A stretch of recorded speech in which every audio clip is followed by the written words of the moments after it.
Hello guys, Radhe Radhe सभी को। कैसे हो आप सब? स्वागत है आपका मेरी एक और नई वीडियो में। आज हम बात करेंगे सबसे महत्वपूर्ण और पुण्यदायी एकादशियों में से एक निर्जला एकादशी के बारे में। निर्जला एकादशी अभी 25 जून को आने वाली है। निर्जला एकादशी को एकादशियों की रानी भी कहा जाता है। मान्यता है कि इस एक दिन का व्रत साल भर की सभी एकादशियों के व्रत के समान फल देता है। यह व्रत ज्येष्ठ मास के शुक्ल पक्ष की एकादशी को रखा जाता है। गर्मियों के मौसम में पड़ने के कारण यह व्रत काफ़ी कठिन माना जाता है। निर्जला का अर्थ है बिना जल के, यानी इस व्रत में भोजन तो दूर, जल का सेवन भी नहीं किया जाता। इसी कारण इसे निर्जला एकादशी कहा जाता है। हिंदू धर्म में एकादशी तिथि भगवान विष्णु को समर्पित मानी जाती है। इस दिन भगवान विष्णु और माता लक्ष्मी की पूजा की जाती है। शास्त्रों के अनुसार जो व्यक्ति श्रद्धा और नियम से निर्जला एकादशी का व्रत करता है उसे विशेष पुण्य प्राप्त होता है। अब जानते हैं इस व्रत की कथा। महाभारत काल में पांडवों में से भीमसेन को भोजन बहुत प्रिय था। वे अन्य भाइयों की तरह नियमित रूप से उपवास नहीं कर पाते थे। जब महर्षि व्यास ने सभी पांडवों को एकादशी व्रत रखने का महत्व बताया तब भीमसेन ने कहा, हे गुरुदेव, मुझसे भूखा नहीं रहा जाता, मैं सभी एकादशियों का व्रत नहीं कर सकता। तब महर्षि व्यास ने उन्हें सलाह दी कि यदि वर्ष में वे भर की सभी एकादशियों का फल चाहते हैं तो केवल ज्येष्ठ शुक्ल एकादशी के दिन निर्जला व्रत रखें।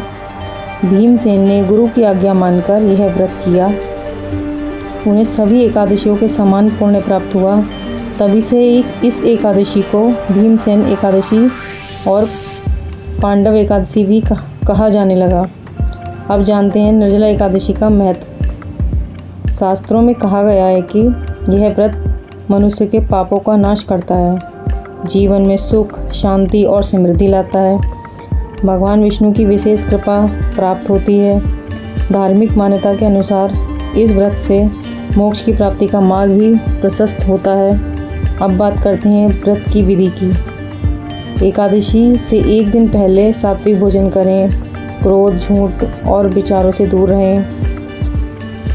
एकादशी के दिन प्रातः काल जल्दी उठें, स्नान करें, स्वच्छ वस्त्र धारण करें, घर के मंदिर में भगवान विष्णु की प्रतिमा या चित्र स्थापित करें, उन्हें पीले फूल अर्पित करें, तुलसी जल चढ़ाएं, धूप, दीप और नैवेद्य अर्पित करें। इसके बाद विष्णु सहस्त्रनाम, गीता पाठ या ओम नमो भगवते वासुदेवाय मंत्र का जाप करें। दिन भर भगवान विष्णु का स्मरण करें, भजन कीर्तन करें, धार्मिक ग्रंथों का पाठ करें। निर्जला व्रत में जल ग्रहण नहीं किया जाता, लेकिन यदि किसी व्यक्ति की आयु अधिक हो या स्वास्थ्य संबंधी समस्या हो तो उसे अपनी क्षमता के अनुसार व्रत करना चाहिए। स्वास्थ्य को जोखिम में डालना उचित नहीं है। द्वादशी के दिन सूर्योदय के बाद व्रत का पारण किया जाता है। भगवान विष्णु की पूजा करके ब्राह्मणों या ज़रूरतमंद लोगों को दान दिया जाता है। जल से भरा घड़ा, पंखा, छाता, फल और वस्त्र दान करने का विशेष महत्व बताया गया है। गर्मी के मौसम में प्यासे लोगों को पानी पिलाना भी बहुत पुण्यदायक माना जाता है।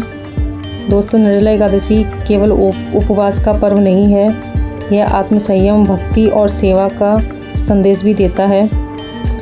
यह हमें सिखाती है कि इंद्रियों पर नियंत्रण रखकर हमें आध्यात्मिक उन्नति की ओर बढ़ सकते हैं। सच्ची श्रद्धा, पवित्र मन और भगवान के प्रति समर्पण ही इस व्रत का वास्तविक उद्देश्य है। यदि आप सभी भगवान विष्णु की कृपा प्राप्त करना चाहते हैं तो श्रद्धा और विश्वास के साथ निर्जला एकादशी का व्रत करें। इसी के साथ मैं अपनी वीडियो यहीं समाप्त करती हूँ। भगवान विष्णु की कृपा आप सभी पे बनी रहे। राधे राधे।